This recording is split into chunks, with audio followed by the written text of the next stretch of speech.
सांगलीवाडीचे शरदचंद्र पवार राष्ट्रवादीचे नगरसेवक अभिजित कोळी यांनी आपल्या नगरसेवक पदाचे 5 वर्षाचे संपूर्ण मानधन जनसेवा करणाऱ्या आशा वर्कर यांच्यासाठी दिले आहे। नगरसेवक म्हणून महापालिकेकडून मासिक 10,000चे मानधन हे दिले जाते, त्यामुळे हे मानधन आशा वर्कर यांच्यासाठी देण्याचा निर्णय नगरसेवक अभिजित कोळी यांनी घेतला आहे। अभिजित कोळी यांनी आपले 5 वर्षाचे मानधन हे आशा वर्कर यांच्यासाठी देण्याचा निर्णय जाहीर केला आहे। आपल्या मानधनाची साधारण 8 ते 10 लाखाची रक्कम ही आता आशा वर्कर यांच्यासाठी खर्च केली जाणार आहे।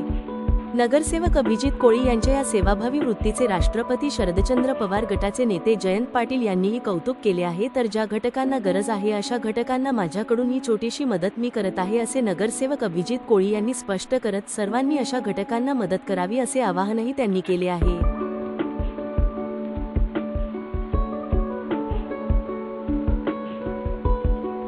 आदर्श सगळ्यांनी घ्यावा। त्यांनी मानधन स्वतःचं जे महानगरपालिकेचं 5 वर्षाचं आहे ते आशा वर्कर्स जे आहेत सांगलीतल्या त्यांच्या मुलांच्या शिक्षणासाठी खर्च करायची घोषणा केली। याचं मी त्यांचं कौतुक करतो। त्यांनी अनेक अतिशय आदर्श उपक्रम चालू केले, ते अनेक नगरसेवकांनी लोकप्रतिनिधींनी केले पाहिजेत, जे सांगलवाडीत त्यांनी केलेले आहेत, लोकोपयोगी आहेत। त्यामुळे लोकांनी फार प्रचंड मोठ्या मताने त्यांना परवाच्या निवडणुकीत निवडून दिलं आणि आज त्यांनी अंगणवाडीच्या सेविकांना ही मदत जाहीर केली। याबद्दल सर्व अंगणवाडीच्या सेविका त्यांना धन्यवाद देतील असं मला वाटतं। या तळागाळात प्रत्येक सामान्य माणसांच्या पर्यंत जाऊन काम करतात। प्रशासन आणि लोकांच्या मधला दुवा म्हणजे आशा वर्कर आहे आणि त्यांचं मानधन खूप कमी आहे आणि मला असं वाटलं की माझं 5 वर्षाचं मानधन नगरसेवक पदाचं जे काय होईल ते त्या आशा वर्कर यांच्या मुलांच्या शिक्षणासाठी आज मी त्यांना समर्पित केलेलं आहे। साधारण किती मानधन जो काय भत्ता जे काय मानधन जे 5 वर्षात माझे होईल ते पूर्णच्या पूर्ण मी माझ्या वॉर्डमधल्या आशा वर्करांना मी समर्पित केलेलं आहे। किती आशा वर्कर सांगलीवाडीत माझ्या वॉर्डमध्ये 10 आशा वर्कर आहेत।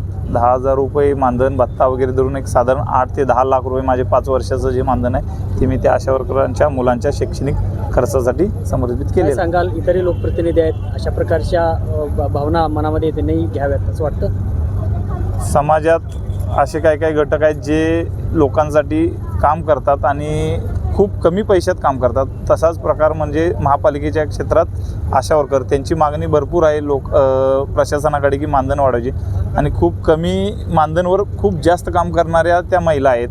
म्हणजे प्रत्येक घराघरापर्यंत लसीकरण करणं, आरोग्याच्या बाबतीत कोण आजारी आहे काय हे प्रशासनापर्यंत महापालिकेपर्यंत नगरसेवकांच्यापर्यंत पोहोचवणं ही सगळ्यात मोठी जबाबदारी ते पार पाडतात आणि त्यांचं मानधन कमी आहे। म्हणून मला असं वाटलं की माझं मानधन मी त्यांना समर्पित करावं आणि